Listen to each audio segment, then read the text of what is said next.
2019 foi um ano ruim, ninguém contesta. Você viu isso com a gente no último vídeo. Mas nem só de tragédia, desgraça e canelada é feito o mundo. Seria estatisticamente impossível. Alguma coisa boa 2019 teve, e se a gente puxar pela memória, a gente vai conseguir lembrar. Em março, a Mangueira venceu o Carnaval do Rio com o enredo História pra Ninar Gente Grande, uma narrativa sobre o passado do Brasil. Não era exatamente a história dos livros escolares. O que a Mangueira fez foi valorizar os nossos heróis negros, os nossos índios, a nossa resistência. Representatividade é importante. Não é possível que a gente aprenda que apenas príncipes e princesas, reis, rainhas, marechais, representantes militares possam ser os sinônimos de patriotismo que a gente vai levar para uma vida inteira. O enredo da Mangueira disse: é tempo de resistir. E a vitória da Mangueira sinalizou que era justamente da arte e da cultura que viriam algumas das boas notícias de 2019. O Emicida, por exemplo, lançou aquele que talvez seja o seu melhor trabalho, Amarelo. Um álbum que faz uma fotografia do atual momento do país. Mas uma fotografia onde existe espaço para delicadeza e para esperança também. No cinema, apesar da tentativa de asfixia por parte do governo, o Brasil viveu um grande momento. No Festival de Cannes, Bacurau levou o prêmio do júri e A Vida Invisível ganhou a sessão Um Certo Olhar. Essas duas vitórias são inéditas no cinema nacional. Já o documentário Democracia em Vertigem foi destaque no Festival de Sundance e agora é semifinalista do Oscar com outros 15 longas. This film from the great country Brazil.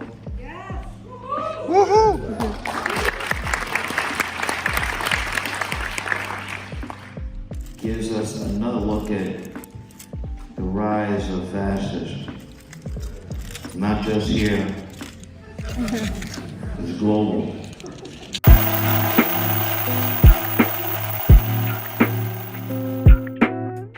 Em 2019, a ciência também foi uma fonte de boas notícias. Foi nesse ano que, de certa forma, a gente descobriu de onde veio. De acordo com um estudo publicado na revista Nature em outubro, o berço da humanidade foi o sul do rio Zambeze, em Botsuana, na África. Também foi em 2019 que pela primeira vez a gente viu a foto de um buraco negro, um dos aspectos mais misteriosos do universo. Em setembro, cientistas anunciaram ter encontrado água em estado líquido no K2-18b, um planeta a 111 anos-luz da Terra. Ele é o melhor candidato à habitação que a gente conhece até agora. Na Universidade de São Paulo, pesquisadores desenvolveram um procedimento próprio para a aplicação de uma terapia genética muito complexa de combate ao câncer, que foi descoberta nos Estados Unidos. Com isso, eles conseguiram fazer regredir um linfoma em fase terminal e deixar o paciente virtualmente livre da doença. Eu estou me sentindo com saúde.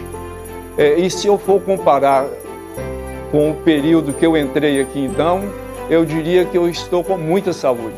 Esse trabalho do Centro de Terapia Celular, do Hemocentro da Faculdade de Medicina de Ribeirão Preto, mostra como a ciência brasileira consegue se desenvolver apesar da falta de apoio e dos recursos ridículos destinados a ela. Em julho, 7 alunos do ensino médio de Goiás venceram uma competição promovida pela Universidade da NASA, a Agência Espacial Americana. Eles tiveram uma sacada simples que vai contribuir para o bem-estar dos astronautas.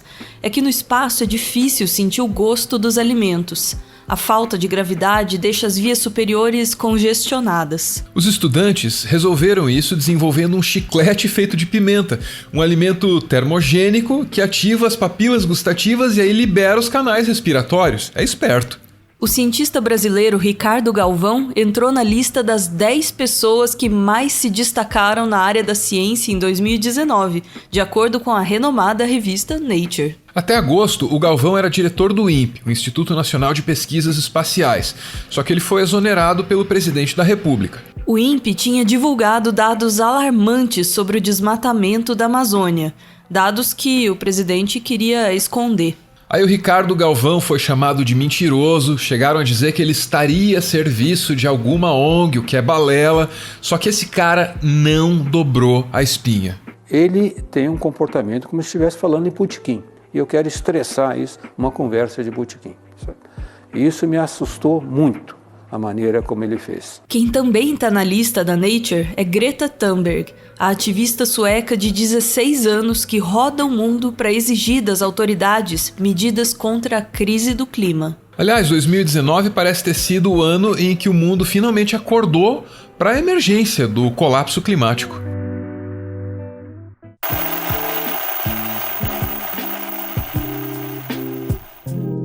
Em janeiro, o bispo da Igreja Universal e prefeito, Marcelo Crivella, tentou censurar uma obra na Bienal do Livro do Rio de Janeiro. Você conhece bem a história? Na HQ Vingadores, a Cruzada das Crianças, tem lá um beijo de 2 meninos. O dia em que o prefeito da cidade do Rio de Janeiro decidiu, por um devaneio, por uma loucura dele, que um beijo entre 2 homens deve ser enquadrado como pornografia, como conteúdo sexual, e que por isso qualquer obra que mostre afeto entre gays deve ser embalada com plástico preto e avisada como conteúdo impróprio. Mas o tiro do Crivella saiu pela culatra.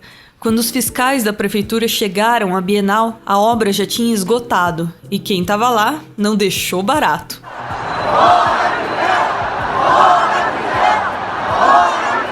Por conta dessa tentativa de censura aí, o Felipe Neto comprou 14 mil livros da temática LGBTQ+, e ele distribuiu esses livros gratuitamente. Em junho, o STF determinou que a discriminação por orientação sexual ou identidade de gênero passasse a ser considerada crime. Agora, a homofobia e a transfobia são enquadradas no Brasil na mesma lei que pune o racismo. Não tem sentido que a inércia dos órgãos estatais, evidenciadora de comportamento manifestamente inconstitucional, possa ser tolerada. Em novembro, o mesmo STF colocou novamente de pé a ordem constitucional ao derrubar a validade da prisão após a segunda instância. Isso possibilitou que o ex-presidente Lula, que é o principal líder da oposição a Jair Bolsonaro, fosse solto depois de 580 dias de prisão. A decisão do STF foi influenciada pela série de reportagens Vaza Jato, do The Intercept Brasil. Desde junho, o jornal vem mostrando o conluio entre o ex-juiz Sérgio Moro e a força-tarefa do Ministério Público para manipular as investigações da Operação Lava Jato. E essa série do The Intercept Brasil precisa entrar nessa nossa retrospectiva porque a gente acredita que jornalismo bem feito é sempre uma boa notícia.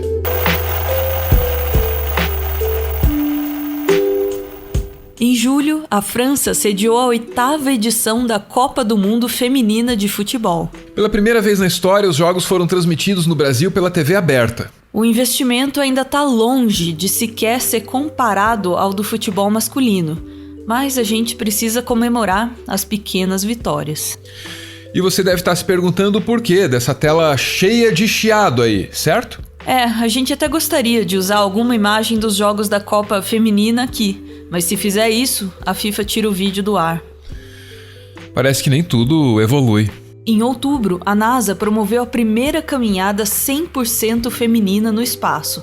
Protagonizaram o feito as astronautas Christina Koch e Jessica Meir. Agora a agência se prepara para enviar a primeira mulher à Lua. Isso deve acontecer em 2024. Essas são algumas das boas notícias de 2019. Agora, a melhor notícia do ano é que 2019 está quase no fim e você sobreviveu. Mais uma vez, parabéns. Eu sei que não foi fácil.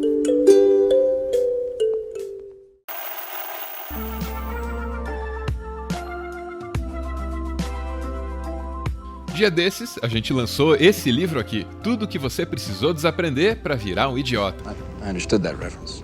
Esse livro compila, desmente e explica de onde saíram as teorias conspiratórias que hoje definem os rumos das políticas públicas do Brasil. Uma breve olhada no índice pode te ajudar a compreender melhor do que se trata.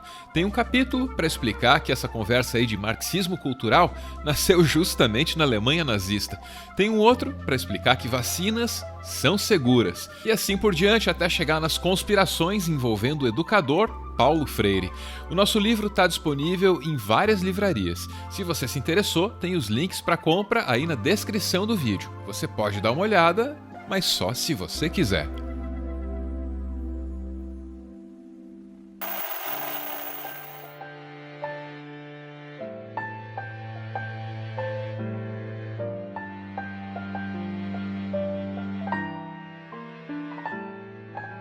O vídeo que você acabou de ver teve roteiro do Sandoval Mateus. A edição ficou por conta do Danilo Boros. É o Meteoro se tornando aquele coletivo que ele nasceu para ser. Nosso canal é mantido graças a uma campanha de financiamento coletivo. Quem participa aparece aqui no finalzinho para receber o nosso agradecimento. Hoje é a vez do Lucas, da Adriane e da Clarice. O Lucas conta pra gente que 2019 foi um ano bom porque foi nesse ano que ele deixou de ser apenas um filho para ser também um pai. Foi em 2019 que o Lucas e a Adriane receberam a Clarice, que chegou no dia 17 de agosto. Muito obrigado, gente. Beijo!